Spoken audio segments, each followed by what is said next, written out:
Բարև ձեզ սիրելի հայրենակիցներ, ողջունում եմ ձեզ Համայնայության մայրաքաղաք Երևանից։ Այսօր սեպտեմբերի 16-ն է 2025 թվական։ Կխոսենք աշխարհաքաղաքական, տարածաշրջանային, ներպետական, ուշագրավ թեմաներից, որոնք կներկայացնեմ իմ մեկնաբանությամբ։ Սկսենք հայաստանյան իրադարձություններից կամ Հայաստանի հետ կապված երեք բավական լայն քննարկումներ են հարցը, որ Արարատ լեռան պատկերը հանվածը կնիքից եւ իշխանությունները բացատրում էին, որ պետք չի պատիտ նկար կպցնես, որ կարող է հարևանիդ մոտ այլ ասոցիացիա առաջացնի,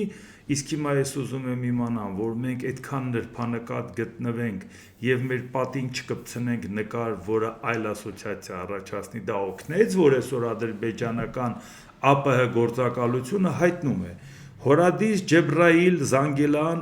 Աղբենդ, Զանգեզուրի միջանցք ճանապարհի շինարարությունն ավարտված է 95%-ով, ԱՊԱ-ի պնդմամբ 149 կիլոմետր ընդհանուր երկարություն ունեցող ճանապարհի 123 կիլոմետրն արդեն իսկ կառուցված է։ Նշվում է, որ Զանգեզուրի միջանցքը իրականացվում է ժամանակակից չափանիշներին եւ բարձր որակի պահանջներին համապատասխան։ Բաս այն թեման չի, որ Նիկոլ Փաշինյանը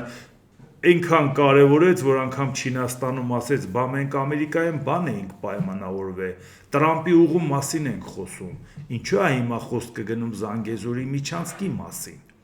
Եվ մեկ էլ ասեց, որ Զանգեզուրի միջանցք խոսույթը մեր մոտ առաջացնում է զգացողություն, որ Ադրբեջանը տարածքային պահանջ ունի մեր նկատմամբ։ Եվ եթե համառորեն շարունակում է ասել Զանգեզուրի միջանցք, ինքը պատկերացնում է ոչ միայն անխոչնդոտ ճանապարհ, այլ նաև որ այդ ճանապարհը լինի իր վերահսկողության ներքո։ Իրա պատկերացրած Զանգեզուրի միջանցքը դա է։ Անկամ Տրամպի ուղին, որ շատ մեծապես իր շահերից է բխում, անգամ դա ինքը չի ուզում ընդունի, որ այդպես պետքա լինի։ Տրամպի ուղին էլ եթե լինի, ինքը դա պատկերացնում է, որ Զանգեզուրի միջանցք։ Հիմա Նիկոլ Փաշինյանն ասում էր, մեր տարածքով դա կոչվում է Տրամպի ուղի, թե մեր տարածքից դուրս Ադրբեջանը իր տարածքի անունը ինչ կդնի, մեզ ինչ, լուրջ։ Այսինքն, որ ինքը դնում է Զանգեզուրը, ինչ է Զանգեզուրը աշխարհագրորեն որևէ կապ ունի այդ տարածքների հետ Հայաստանի հարևան, որ ինքը դա կոչվում է Զանգեզուրի միջանցք։ Ինչի հետ է կապվում Զանգեզուրի միջանցք խոսույթը։ Միայն Հայաստանի տարածքի հետ։ Այսինքն մեզ համար միևնույնն է, որ Ադրբեջանը դա կոչում է Զանգեզուրի միջանցք, բայց մեզ պետք է մտահոգի հանկարծ չնեղանա Թուրքիա։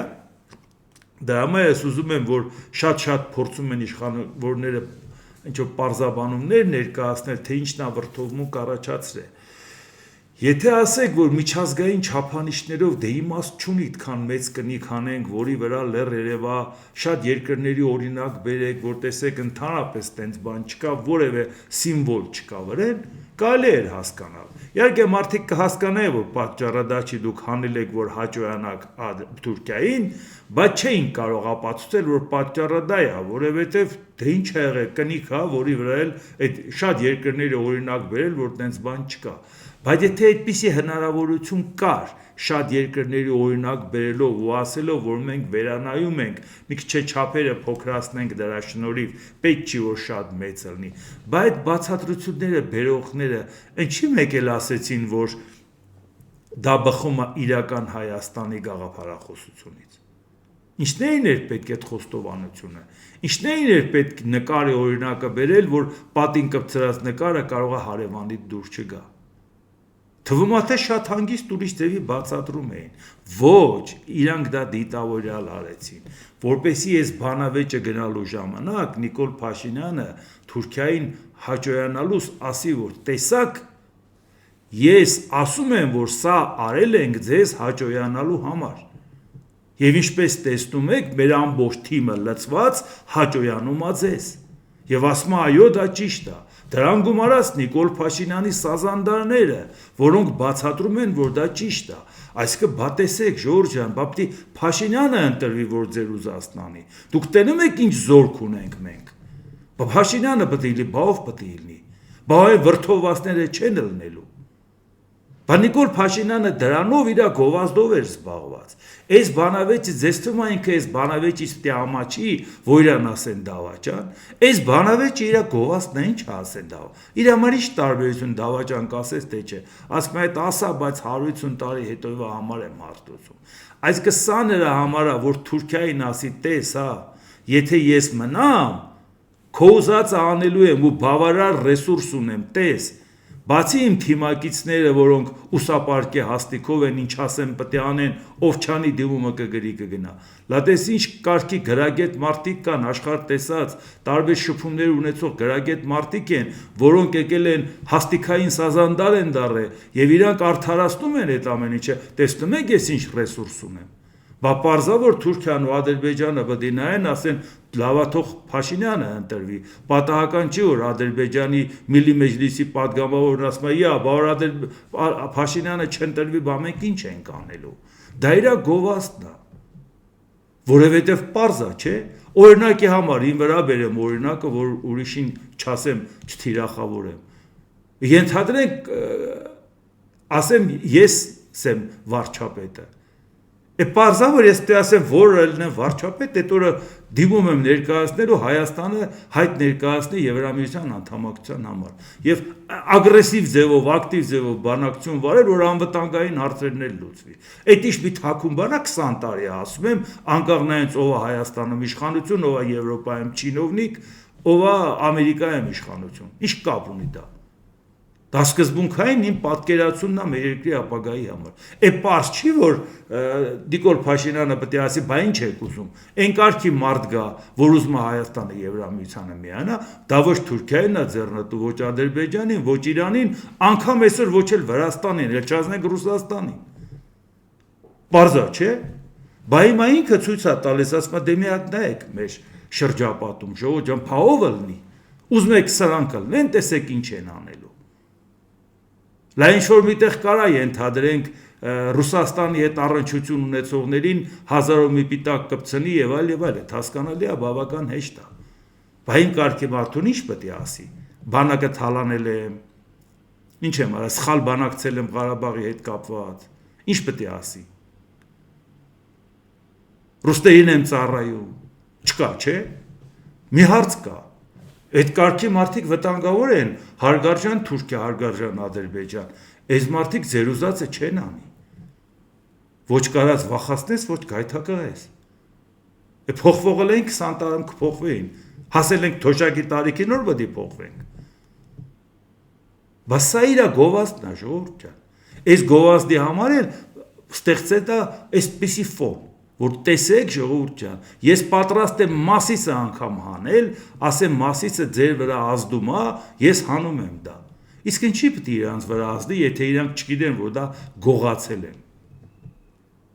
Ասենք ենթադրենք ես մի օր նկար դնեմ Ստամբուլի Սուլթան Ախմեդի բանը, իրանց մզկիթը։ Իրանք պետք է վիրավորվեն, ասեն խեղճ, թե կհպարտանանք, ասեն տեսեք մեր կապուտ մզկիթը վերցրել է Հայաստանի հրապարակային գործիչը դրել է իր մոտ, որտեղ դա իրանք են սարքել։ Բայց երբ որ դու մասիսն ես դնում, նա չի վիրավորում, որտեղ գիտի որ ինքը գողացել է։ Ասում են, չես հիշացնում դա։ Եթե ես դնեմ Այա Սոֆիան առանց կողքի բանի մինարետների, որ արդեն մզկիթ են սարքել, նախկին նկարը միջև օկուպացնելը, իհարկե կվիրավորվեն։ Ասեն ինչ ես ուզում հիշացնես, որ դա մեր է, չի։ Հա։ Այսինքն դու մասիսից վատ ես զգում, որովհետև գիտես դա դու գրավել ես։ Քոնը չի, քո ստեղծածը չի։ Թե չէ քո ստեղծածի նկարը որ դնեին չի պիտի վիրավորվեիր։ Իսկ հարցը նա է, որ մեր իշխանությունները մեր պատմական ժառանգությունից հրաժարվում են, որ հակառակորդին դուր գան։ Չնայած դե Փաշինյանը մանրանկին հակառակորդ։ Իսկ հիմա Ադրբեջանի ֆինանսների նախարարության կայքում հրապարակված նյութերի համաձայն 2026 թվականին Ադրբեջանում պաշտպանության եւ անվտանգության համար պետական բյուջեի ծախսերը նախատեսված են ավելի քան $5 միլիարդ չափով, ինչը 3.8%-ով ավելի է, քան 25 թվականի համար հաստատված կանխատեսումը։ Պաշտպանության եւ ազգային անվտանգության ծախսերը կկազմեն 26 թվականի պետական բյուջեի բոլոր ծախսերի 21%-ը։ Բայց ում համար է զինվում Ադրբեջանը։ Ում հետ է կռվելու։ Ռուսաստանի, Վրաստանի, Իրանի, ում հետ։ Կասպից ծովով են մյուս հարևանների, պարզ չի Հայաստանի։ Բա հիմա պարզ չի, որ նա ասում է դուք պետք է չզինվեք, որտեղ դա վտանգ է ներկայացնում, որ դուք զինվեք, ում դեմ եք զինվում։ Ուրեմն իմ դեմ եք ուզում կռվեք։ Եվ դրա համար պետք է Նիկոլ Փաշինյանն ասի, ես խաղաղություն եմ բերել, ժողովուրդ ջան, որ խաղաղություն եմ բերել, ինչի զինվենք։ Ինչ իմաստունի զինվենք, եթե մենք խաղաղ պետք է հետ ապրենք։ Բայց այդ մարդիկ հաստատ իմանալով, որ խաղաղ պետք է ապրեն, բայց ում համար են զինվում։ Բայց ամենակարևորը, որ հասարակությանը ներկայացվի, որ չի կարելի զինվել։ Այդ ով է գնալու, այդ ում երեխան է գնալու կռվի։ Այդ ինչ է քիմ։ Այսինքն դու տարել ես ընդունում ես վիզ ես առնը, որ տարել ես 4000 երեխու գլուխը կերել ես։ Հիմա առավոտից իրու ասում ես ով է կռվելու։ Քեզ ինչ ով է կռվելու։ Մարդը զենք հրացան ուսնակցելու գնա իր հայրենիքը պաշտպանի։ Այդ մարդկանց շանտաժ ես անում, որ ինչ։ Բա որպեսի արդարացնես, թե ինչ է Ադրբեջանը զինվում եւ ինչի Հայաստանը պետք է չզինվի։ Մեկ էլ մի բան էլ է ասեմ ու անցնենք առաջ։ Կառավարությունը հանրային քննարկման է ներկայացրել իրական Հայաստանի գեղագիտական տեղորոշման եւ աջակցության մասին որոշման նախագիծը։ Իրական Հայաստանի գեղագիտական տեղորոշման եւ աջակցության մասին։ Այդ որն էր այդ իրական Հայաստանը, որ հիմա է, չէ՞ ուզում անդրադառնամ այդ աղմուկանաց, որ ներկայացումը գնացին, տեսան, քննադատեցին, ես կոմեկում ենքան քննարկվել, դրա մեջ չխորանանք, ուղղակի ավելի ընդհանրական գնահատական տամ։ Էս ինչ օրենք ընկե։ Արվեստը պետք է լինի դասակարգային, բայց գիտեք ինչ ցավալի է։ Նիկոլ Փաշինյանի բախտը բերել է, որ ինքը բացարձակ անգրագետ է եւ այդ մասին որևէ տեղեկություն չունի, որ ժամանակին դա անցել են, քննադատել են ու անցել են առաջ։ Իրա բախտը բերել է։ Որտեւ եթե ինքը իմանար ինչքան բան չգիտի, ինքը ուղղակի ինքնասպանելն էր, որտեւ ինչ գործ ունի ինքը այդ աթոռին։ Որ հասկանար, որ 4500 տարվա քաղաքակրթություն ունեցող Հայաստանի աթոռին ինքն է նստած։ Իսկ դա մենք, որ ասում եմ անցել ենք, ժողովուրդ ջան։ Պրոլետարականությունը մենք անցել ենք, չէ՞ որ գրական շարժման ամենանշանակալից երևույթը այդ 3-ի շարժումը, որ կար Եղիշե Չարենց, Գևորգ Աբով, Ազատ Վշտունի։ Այդ իրանց խմբակն էր, որը որ 22 թվականի հունիսի 14-ին խորհրդային Հայաստան օրաթերթում հրապարակեց իր գեղագիտական հանգանակը։ Սա հատուկ կարդում եմ, որ ցանկացածը կարող եք մտնել եւ որոնում տալու կարդալ։ Դեկլարացիա 3-ի, որը խիստ քննադատվեց գեղագիտ մի շարք սխալ դրույթների համար։ 3-ի հիմնական սխալն այն էր, որ ինչպես պրոլետարականներն ու ձախ ֆուտուրիստները,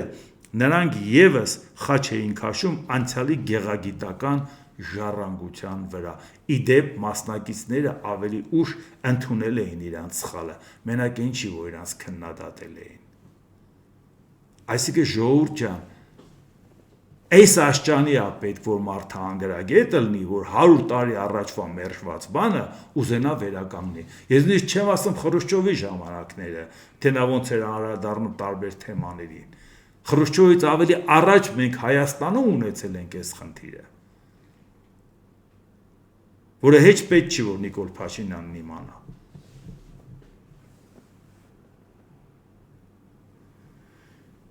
Իսկ հիմա նայենք, Կենտրոնական բանկի նախագահ Մարտին Գալստյանն ինչ է ասում։ Թրամփի ուղուն տրամադրվելիք 145 միլիոն իր ազդեցության չափով փոքր գումար է։ Ինչի Մարտին Գալստյանը նույն SMS-ով տուն գնացող պաշտոնյա չի, երբ ուզենան կուղարկեն։ Ոնց, բայց 145 միլիոնը ներկայացում էր, որ տեսեք ինչ են կարել։ Նույնիսկ մարդիկ կային սազանդարներից հաշվել էին, որ դրա կեսն անգամ հերիք է, որ այդ ճանապարհը կառուցվի։ Այսինքն վերջ փողերն ունենք մենք արդեն։ Այն դեպքում, երբ որ մենք գիտենք, որ մենք չենք կառուցելու, դա կառուցելու համար չի էս փողը։ Բա ինչ է այս մարդն ասում, երբ որ գիտի կարող են իրան SMS-ով տուգնա, որտեվ մասնագետ է, իր գործը թվերի հետ է, որտեվ ինքը չի կարող խափի ասի, վերջ, փրկվեցինք, տեսեք ինչ ներդրում է գալիս։ Գիտի որ այդ թիվը դա չի։ Իսկ դրա համար ինքը պատասխան է տալու, որ պետք է ասեն լավ, հո դու էլ անգրագետ Նիկոլը չես։ Հասկացանք, վախենում ես Նիկոլից։ Բայց ո՞նց ես դու այդ ձևով, բա այդ ինչի ես ոգևորության ժամանակ կենտրոնական բանկի նախագահը այդ նույն ոգևորությունը չի շարունակում։ Որտեղ որ շարունակի պետք է թվերի տակից դուրս գա, չէ, որ սա բավարար է արդյոք այդ ծրագրի համար, թե ոչ։ Իսկ հիմա նայենք աշխարհում ինչ է կատարվում, ԱՄՆ պետքարտուղար Մարկո Ռուբիոն հայտարարել է. ԱՄՆ նախագահ Դոնալդ Թրամփը կարող է հաջորդ շաբաթ Նյու Յորքում հանդիպել Ուկրաինայի նախագահ Վոլոդիմիր Զելենսկու հետ։ Պետքարտուղարի խոսքով նման շփումը հնարավոր կլինի ուկրաինական պատվիրակության ԱՄՆ այցի և միջազգային օրակարգի քննարկումների շրջանակներում։ Ռուբիոն նշել է, որ նման հանդիպումը թույլ կտա կողմերին անմիջականորեն փոխանակվել դիրքորոշումներով հիմնական հարցերի շուրջ, այդ թվում Ուկրաինայում ստեղծված իրավիճակի և Վաշինգտոնի և Կիևի փոխգործակցության հեռանկարների վերաբերյալ։ Այս վերջի ընթացքում տեսնում ենք, որ Դոնալդ Տրամփը լրջորեն կոշտացնում է դիրքը, չնայած շատ դժվարությամբ է այդ մտքի հետ հաշտվում, որ ինքը պետք է սանկցիաներ կիրառի Ռուսաստանի նկատմամբ, բայց հասկանում է, որ եթե չանի խայտառակ ալնելու, որտեղ իր բոլոր ուլտիմատումները պարզապես բանի տեղ չեն դրվել։ Հիմա գոնե մտածում է դրա դեմը պետք է առնի, պետք է փորձի կարգավորի դա, եւ Ռուբիոն նշել է, որ իսկ հետո Վոլոդիմիր Զելենսկին Դոնալդ Տրամփին կոչ է արել հստակ դիրքորոշում հայտնել Ռուսաստանի նկատմամբ պատժամիջոցների փաթեթի եւ Ուկրաինայի անվտանգության երաշխիքների վերաբերյալ Վլադիմիր Պուտինին կանգնեցնելու եւ պատերազմը դադարեցնելու նպատակով։ Ուկրաինայի նախագահն ասել է, որ հույս ունի, որ Բրիտանիայի վարչապետ Կիր Սթարմերը այս շաբաթ երկիր կատարելիք պետական այցի ընթացքում ԱՄՆ նախագահի հետ կքննարկվի Ուկրաինայի ապագան ապահովելու մանրամասները։ Մինչև պատերազմը դադարեցնելը ես իսկապես ուզում եմ, որ բոլոր համաձայնագրերը լինեն ուժի մեջ։ Ես ուզում եմ ունենալ մի փաստաթուղթ, որը կաջակցեն ԱՄՆ-ն եւ բոլոր եվրոպացի գործընկերները, սա շատ կարեւոր է, որպեսզի սա իրականություն դառնա։ Մեզ անհրաժեշտ է նախագահ Տրամփի հստակ դիրքորոշումը, ասել է Զելենսկին։ Իսկ հիմա մենք նաեւ ինչ իրավիճակ ունենք։ Անընդհատ փորձում է կոշտացնել սանկցիաներով Ռուսաստանի վիճակը։ Ռուսաստանը պարբերաբար ներկայացնում է սանկցիաները իր վրա չի ազդում, իհարկե դա ֆանտաստիկայի ժանրից է, միջին վիճակագրական տնտեսագետ ցանկացած, որ մտնեք ցանկացած հիմնարկ անգամ բուհ մտնեք, ուսանողի հարցնեք, ասեք Ռուսաստանի տնտեսությունը ինչ վիճակի է, ցես հանգամանալից կներկայացնի։ Ռազմական ռելսերի վրա դրած տնտեսություն, որով փորձի ցույց տա, որ իբր թե զարգանում է, որովհետև այդ ծախսերով նաև հարակի ճյուղերը կարող են զարգացնել տնտեսության իրական հատվածը, դա իրան ավելի շատ մաշում է, ոչ թե զարգացնում, որտեղ իր պետության տակը փախած է, ժողովուրդ ջան, այլապես ռազմական ծախսերը ավելացնելը գործին կօգներ, բայց ինքը կտրում է այնպես տեղերից, որ այլևս երկրի տնտեսական աճ գոյություն չունի։ Ռուսաստանի պես տոտալիտար պետությունում այսօր արդեն գիտնական շրջանակները, որոնք որ ներկայացնում են հաշվետվություն եւ վերլուծություններ, ել չեմ ասում իրանց նաեւ վիճակագրական ծառայությունները ցույց են տալիս, որ Ռուսաստանում տնտեսական աճը կանգնել է։ Դուք պատկերացնում եք ռազմական ռեսուրսների վրա դրած տնտեսություն եւ տնտեսական աճը կանգնել է։ Այդքան փող են դնում, որ զարգացնեն ռազմական արդյունաբերությունը, որը նյութատար է, աշխատատար է, որից կախված պետք է լիներ, որ տնտեսության մյուս ճյուղերը զարգանային։ Ասում են, երբ որ դրսից չստանանք, մենք մերը կարտադրենք եւ մեր տնտեսությանը կօգնենք, այսինքն մեր տեղական արտադրությունը կզարգացնենք, զարգացրեցին։ 3-4 տարինակրվում են, ինչն են զարգացնել, ինչն են իրանք կարողանում իրանց ուժերով արտադրել, որը այլևս չեն ստանում ուրիշ երկրից։ Կա տենց բան, որ ապրանքն է դա։ Իսկ դե այդ են երկիրն է, որի հետ Հայաստանը ասում է պետք է ավելի խորացնենք հարաբերությունը Ռուսաստանի հետ։ Ասում է ավելի պետք է խորացնենք ԵԱՏՄ-ի հետ։ Լավ մի բան է ինստիտուցիոնալ ձևով պետք է Ռուսաստանի ներկայությունը Հայաստանում ապահովենք, Շանհայի համագործակցության կազմակերպությանը միանալու հայտ ներկայացնելով։ Լայել չեմ խոսում նրա մասին, որ չեն ուզում խոստովանեն, որ Ռուսաստանին երբ որ օգնում էին սանկցիաները խուսափելու համար Հայաստանի միջոցով ապրանք գնալ կամ նրանց որոշ ապրանք մեր միջոցով վաճառել, փուչիկ փչած թվերը, որ հիմա այս տարի չեն կարողանում անել, լադա փուչիկն էր, որը որ ուղղակի երևում էր մեր տնտեսության վրա։ Բայց իրականում դու մի տնտեսության հետ ես աշխատում, որը աճ չունի։ Իսկ աճ չունի նշանակում է նվազում ունի։ Բայց ինֆլյացիան ու դեվալվացիան, որ հաշվես, օբյեկտիվորեն պետք է աճը լինի։ Այսինքն անգամ այդ չափի չկա։ Ինչքան որ արժե զրկվում է, ինչքան որ գները բարձրանում է։ Չկա ուղղակի ժողովուրդ ջան, այսինքն ավելի ճիշտ անկում կա, ոչ թե զրո է։ Այդ զրոն ուղղակի դեմի ստիպված են ասում, որովհետև դեռ Ռուսաստանը այդքան հեշտ չի ասել մինուսը։ Այս երկրի հետ ենք մենք մեր ճանապարհը շարունակում, ժողովուրդ ջան։ Էն էլ, որ արդեն տեսնում ենք, որ արևմուտքը փորձում է ամեն ձևով ամրապնդել դիրքերը ընդդեմ Ռուսաստանի համախմբվել։ ԱՄՆ նախագահ Դոնալդ Թրամփը եւ նրա կինը Մելանիան սեպտեմբերի 16-ի երեկոյան կմեկնեն Լոնդոն, այցը կտևի 3 օր։ Թագավորական հրաժեշտից հետո Թրամփը կմեկնի Չեքերս, Մեծ Բրիտանիայի վարչապետ Քիր Սթարմերի հետ հանդիպելու։ Նախատեսված են նաեւ բանակցություններ կառավարության եւ գործարար շրջանակների ներկայացուցիչների հետ։ Եկեք այս շատ կարեւոր այցելությունը, շատ լուրջ նախապատրաստում են, որ ընդունեն, որովհետև Ամերիկայի Միացյալ Նահանգների այցելությունը իսկապես իրադարձություն է։ Առավել եւս այս ֆոնին, առավել եւս որ երբ որ մշտապես եղել են Միացյալ Նահանգներն ու Մեծ Բրիտանիան շատ լուրջ դաշնակիցներ, ավելի սերտ դաշնակիցներ եւ նրանց երբեք օվկիանոսը չի բաժանել, թեպետ Դոնալդ Թրամփը անդադասում մեզ օվկիանոսն է բաժանում։ Բայց այդ պարագայում Մեծ Բրիտանիայի իշխանությունները իրանց շատ արժանապատիվ պահեցին եւ պինդ կանգնեցին Եվրամիության երկրների թիկունքին։ Նոր որակի հարաբերություն ստեղծեցին, անգամ ակտիվ եռյակի Մեծ Բրիտանիա, Գերմանիա, Ֆրանսիա, որ Եվրամիության անդամ չի Մեծ Բրիտանիա։ Ու այնպես չի, որ իր տնտեսության վիճակը լավ է, կամ այնպես չի, որ ներսում խնդիրներ չունի։ Ավելի քան շատ ունի, բայց դա չի խանգա։ Էնել Մեծ Բրիտանիայի համար խնդրեմ է։ Լա Եվրամիությունը փորձում է ինչ-որ ֆոնդերի միջոցով խնդիրներ լուծի, կարողանա ռազմական ծախսերը ավելացնելու պարագայում նպաստավոր ռեժիմ ստեղծի, բայց Մեծ Բրիտանիայի համար ո՞վ է ստեղծելու։ Բայց նույնիսկ այդ պարագայում Մեծ Բրիտանիան շատ ավելի արժանապատիվ է պահում իրան, անգամ շատ Եվրամիության անդամ պետություններից ավելի արժանապատիվ։ Այն դեպքում, որ հաստատ իրան վտանգ չի սպառնում, էլի Ռուսաստանի կողմից։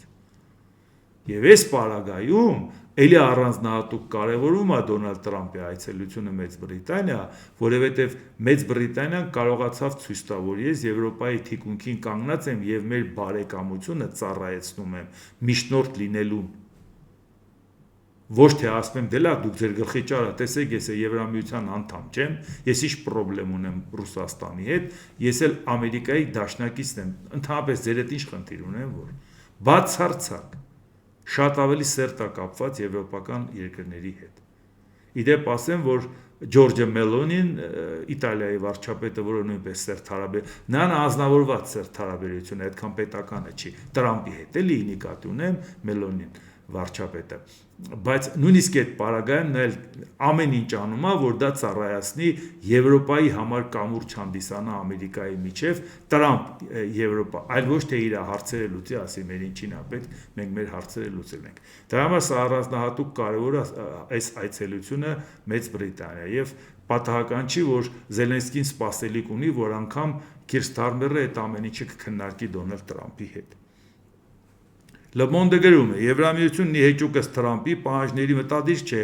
բարձրացնել Չինաստանի նկատմամբ մաքսատուրքերը։ Եվրոպացի պաշտոնյան պարզաբանել է, որ Եվրամիության նպատակը Ռուսաստանի տնտեսության դեմ խիստ պատժամիջոցներն են, որոնք ուղղված են Մոսկվայի հետ ուղղակի կամ անուղղակի առևտրին եւ ոչ թե մեր սեփական տնտեսության հետագա թուլացմանը։ Սա էլ հաղորդում է BBC-ն։ Թրամփը հասկանում է, որ չի կարող Չինաստանի դեմ միայնակ պայքարել եւ մեզ հետ միասին ճակատի կարիք ունի, բայց դա չի իսկապես այդ հարցում, որ Եվրոպան տարաձայնություն ունի, ես իմիջիայլոց կողմնակից եմ եվրոպական կարծիքի հետ, ասեմ հեսա ինչի։ Բրյուսելը միաժամանակ մտադիր չէ Հնդկաստանի նկատմամբ մաքսատուրքեր սահմանել, քանի որ դա չի բխի Եվրամիության շահերից։ Le Monde-ին ասել է եվրոպացի պաշտոնյան։ Միևնույն ժամանակ ԱՄՆ ֆինանսների նախարար Սկոտ Բեսենտն ասել է, որ Վաշինգտոնը լրացուցիչ մաքսատուրքեր չի սահմանի Չինաստանի նկատմամբ Պեկինին ռուսական նավթ գնելուց կանխելու համար, եթե եվրոպական երկրները խիստ մաքսատուրքեր չսահմանեն Չինաստանի ու Հնդկաստանի նկատմամբ։ Ակնկալում են, որ եվրոպացիները հիմա կանեն իրենց մասը եւ մենք առանց եվրոպացիների առաջ չենք շարժվի, ասել է նախարար Բեսենտը։ Խնդիրը սա է, որ այս հարցում, երբ որ կա մոտեցումների տարբերություն Եվրոպայի Միացյալ Նահանգների, ասեմ, ես գտնում եմ, որ եվրոպական կարծիքը ավելի ճիշտ է, որովհետև իմաստ չունի սանկցիաներով փորձել ճնշել Չինաստանին, Հնդկաստանին։ Երկուսը իրար հետ 3 միլիարդ են։ Ոնց է ճնշում։ Երկուսի տնտեսությունն էլ այնպիսի վիճակի է, որ նեղությանը կդիմանան։ Իրանց մեկ շնչին ընկնող համախառն ներքին արդյունքը տեսնողը չի հասկանա, որ նրանց կարան իրանց երկրի իշխանությունները մի քիչ ձգեն ու նրանք խելոք այդ վիճակով ապրեն, մի քիչ եթե վիճակները վատանան։ Ու ոչ մի պարագայում այդտեղ հաջողություն չի ունենա ժողովրդավար երկիրը, որը որ սանկցիաների պատճառով ինքն էլ ատուժում Չինաստանն է։ Չինաստանը մեծ որ տնտեսվարողը պետք է փողոց գա միտինգ անի կամ հեղափոխություն անի երկրի ղեկավարին գցի, ասի էսի սխալ տնտեսական քաղաքականություն է զբաղվում։ Իսկ դա չի ճանապարհը։ Չինաստանին ու Հնդկաստանին պետք է քեզանով անես։ Դրա համար Ռուսաստանին պատժես։ Ու պետք չի մտածել, որ դու կկարողանաս Չինաստանին ու Հնդկաստանին սանկցիայով պատժել։ Անիմաստեղը տուժելու են եվրոպական երկրներն ու Միացյալ Նահանգները։ Վերջապես, եթե Ռուսաստանի նկատմամբ սանկցիա կիրառի Դոնալդ Տրամպը, կհասկանա, որ ինքը պետք է ժեստեր անի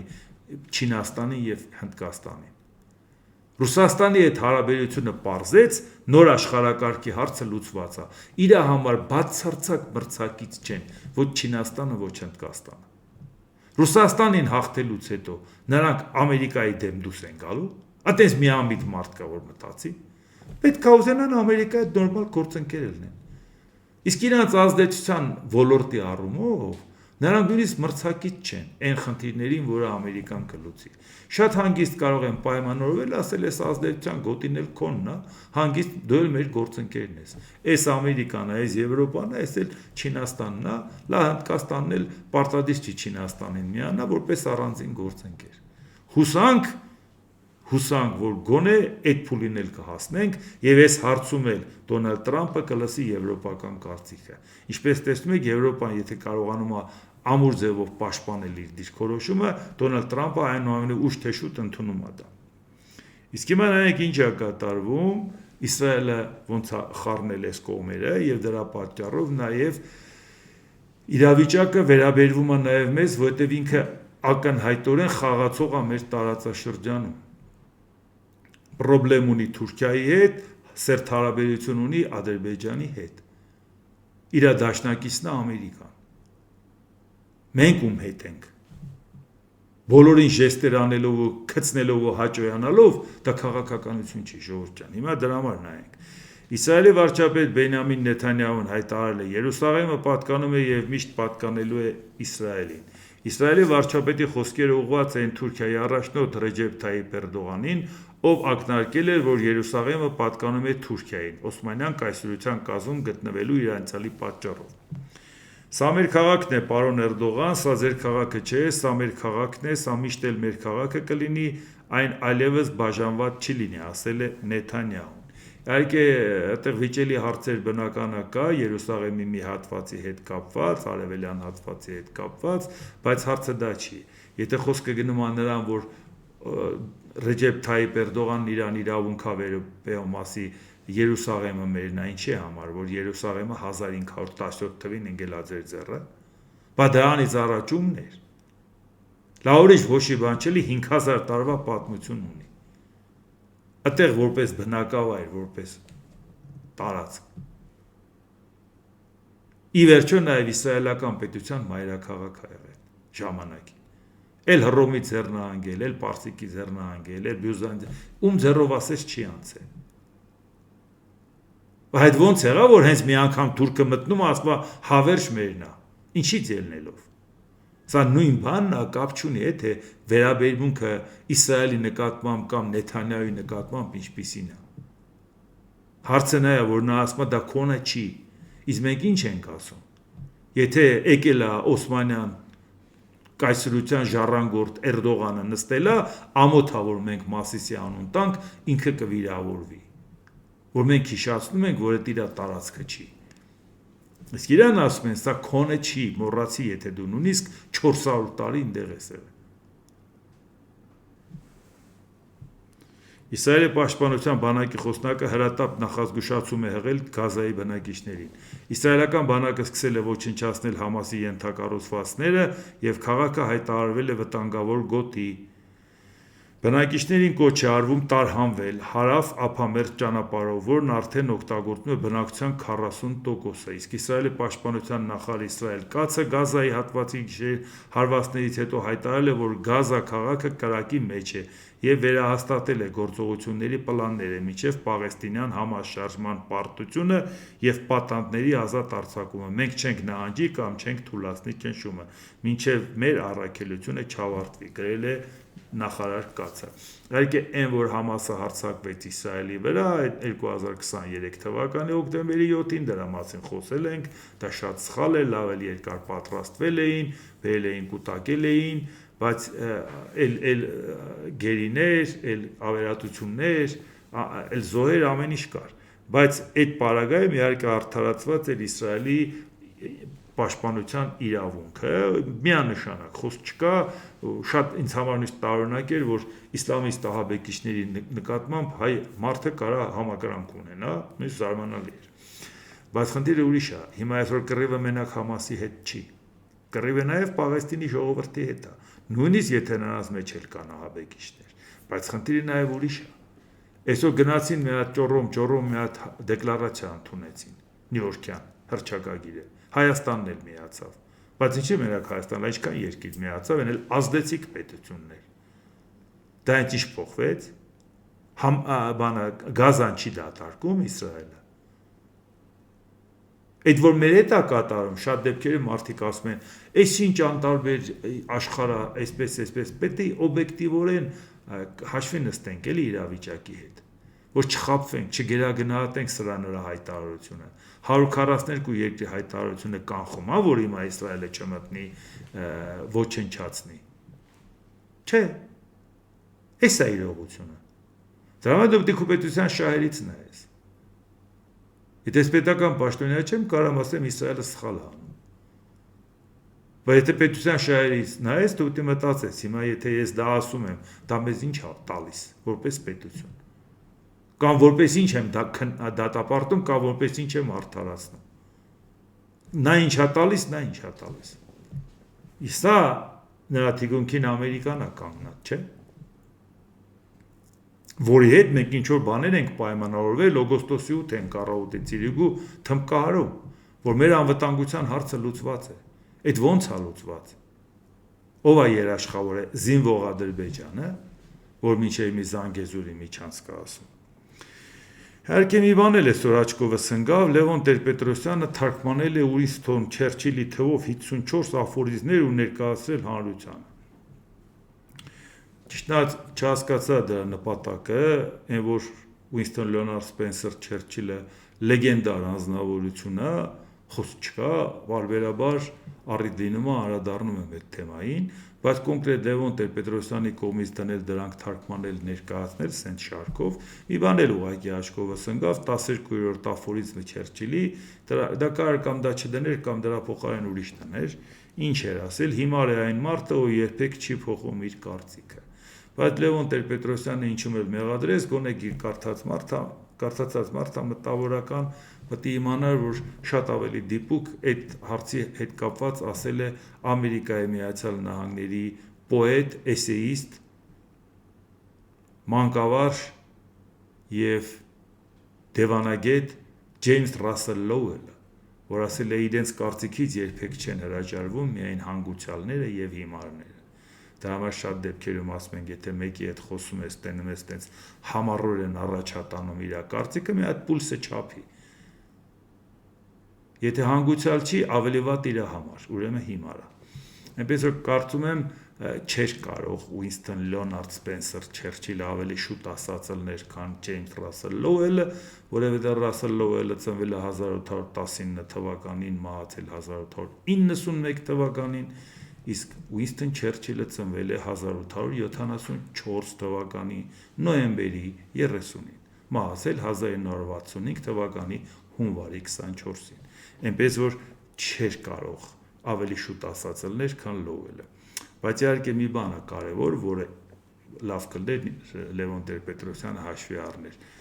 Չերչիլն ուներ մի կարևոր առանձնահատկություն, իր խոսքն ասում էր տեղին ու ժամանակին, էլի։ Այսինքն մի հատ իրադարձություն, պատկերացնում ես, որ այդպիսի փորձառու մարդից լավ հաստատ չես ասի եւ ասում ես ինչպես ասել է Չերչիլը։ Բայց դնել սենց շարել աֆորիզմները, մարդիկ հարց են տալիս, հետո ինչ։ Դա շատ ավելի տպավորիչ է, եթե դու դա կոնկրետ իրադարձության հետ կապված, որպեսի դա մեկնաբանես, փորձառու մարդուց ասում ես այօնակ Չերչիլը այս իրավիճակում սա է ասել։ Իսկ դնել ուղղակի աֆորիզմները շարել, կարդում ես ու վերջ։ Ուզում ասեմ, վատ չէր լինի, որ այդ ամեն ինչը հաշվի առներ նաև Լևոն Տեր-Պետրոսյանը, երբ որ այս ամեն ինչը ներկայացնում էր։ Դրա համար իդեպ մի առիթով հետ կոնկրետ, ոնց ասում եմ, առիթի հետ կապված ժամանակին մեր թեմայի հետ անդրադարձել եմ Չերչիլի, ուղղակի դա հիշեցնեմ։ Ժամանակ Երևան օրաթերթ 5 ապրիլ 2007 թվական։ Իսկ այդ տարի խորհրդարանական ընտրությունների տարի էր, մայիսի 12-ին էր ընտրություն, այսինքն ընտրությունից մի ամիս առաջ։ Էդվարդ Անտինյան, հոդվածը ամեն առնետ Չերչիլ չի։ Այժմ ընտրություններից առաջ մի շարք կուսակցությունների, ակտիվիստների, քաղաքական վերադասավորումներն ու համամասնական նախընտրական ցուցակում քաղաքական էթիկայի տեսանկյունից անընդունելի վայրիվերումների պատկերի ուսումնասիրությունը շատ տխուր մտորումների տեղիք են տալիս։ Այսինքն հենց այդ ընթացքում այդ նախընտրական պայքարին էր վերաբերվում։ Մեր իրականության մեջ հաճախ է լինում, երբ այս կամ այն քաղաքական գործչին մեղադրում են անսկզբունքայնության մեջ, որ առաջնորդվելով միայն անձնական շահերով փոխում է քաղաքական հայացքներն ու մի կուսակցությունից անցնում մեկ այլ կուսակցություն։ Այո, խոսքը մեր հանրությանը քաջածանոթ առնետավազքի մասին է։ Երբ հետևում ես նման կերպ վարվող մեր քաղաքական գործիչների բացատրություններին, նրանք ամենատարբեր հիմնավորումներով փորձում են արդարացնել իրենց այդ կարգի վարքագիծը։ Նրանց տեսանկյունից ամենահամոզիչ հիմնավորումը իհարկե այն է, որ աշխարհի ամենահայտնի քաղաքական գործիչներից մեկը Ուինստոն Չերչիլը ժամանակին նման կերպ է վարվել։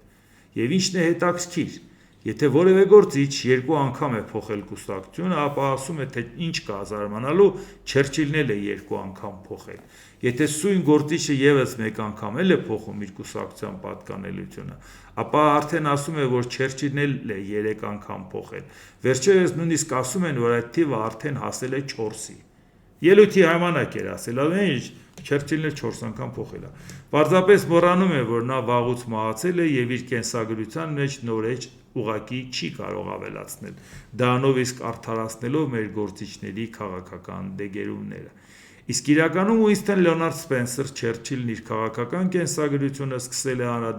անդամագրվելով պահպանողական կուսակցությանը։ Այնուհետև 1904 թվականին տեղափոխվել է լիբերալ կուսակցություն, իսկ 24 թվականին վերադարձել է հարազատ պահպանողական կուսակցություն ու մնացել նրա անդամ մինչև կյանքի վերջ։ Այնպես որ 3-րդ, 4-րդ նման դեպքեր պարզապես չեն եղել։ Եվ այսուհետ եթե մեր որոշ գործիչներ 5-րդ անգամ փոխեն իրենց քաղաքական թիմը, իմաստ չունի դարձյալ վկայակոչել Չերչիլին։ Եվ բացի դա, չէ որ երբ Չերչիլը պահպանողականից գնաց լիբերալ կուսակցություն, նրա մասին էլ հասարակությունն արտահայտվեց չափազանց կոշտ, անվանելով նրան Բլենհեյմյան առնետ։ Եվ սա ուզում եմ ասեմ, որ ժողովուրդ ջան, մարդը լեգենդար է եղել, հետո ասել են լեգենդար, բայց չի նշանակում, որ ժամանակին չեն քննադատել։ Ինչու Բլենհեյմյան, որովհետև Ուինստոն Չերչիլը 7-րդ դուքս Մալբորոյի թոռն էր, իսկ Մալբորոների տոհմական բնակատեղին էր Բլենհեյմ պալատը։ Դրանից բացի Չերչիլը ծնվել էր հենց այդ պալատի հանդերձասենյակում, երբ հորը Ռանդոլֆին եւ մորը Ջենիին հրավիրել էին պարահանդեսի։ Իհարկե նրանց մտքով չէր կարող անցնել, որ Չերչիլը պատրաստվում է 7 ամսական ծնվել, հենց այդ զվարճանքի խառնաշփոթում։ Եվ նույնիսկ այն, որ Ուինստոն Չերչիլը կուսակցություն փոխելու իր դրդապատճառը կապում էր այն հանգամանքի հետ, որ պահպանողական կուսակցությունում ժամանակին չափազանց դաժան են վարվել իր հոր հետ, եւ դրա պատճառով նա հոգեկան մեծ ապրումներից հետո անժամանակ մահացել էր, միևնույնն է, նրա բացատրությունը համարում են ոչ թե քաղաքական, այլ ընդամենը էմոցիոնալ։ Իսկ առհասարակ Ուինստոն Չերչիլն իր կյանքի ընթացքում առնետությունել է արել, չերչիլությունել։ Իսկ մեր որոշ քաղաքական գործիչներ առնետություն անելու ունակ են, իսկ չերչիլություն ոչ։ Ուստի այստեղից հետևություն, ինչպես ամեն փայլուն բան ոսկի չէ, այնպես էլ ամեն առնետ Չերչիլ չէ։ Էնպես որ սա էլ Չերչիլի թեմայով, սիրելի հայրենակիցներ, եթե հավանեցիք Սեղմեք լայք կոճակը, բաժանորդագրվեք Էդվարդ Անտինյան YouTube-յան ալիքին, Սեղմեք զանգակ կոճակը, գրեք մեկնաբանություններ, գրեք հարցեր, դիտեք եւ դատեք ինքներդ։ Շնորհակալություն։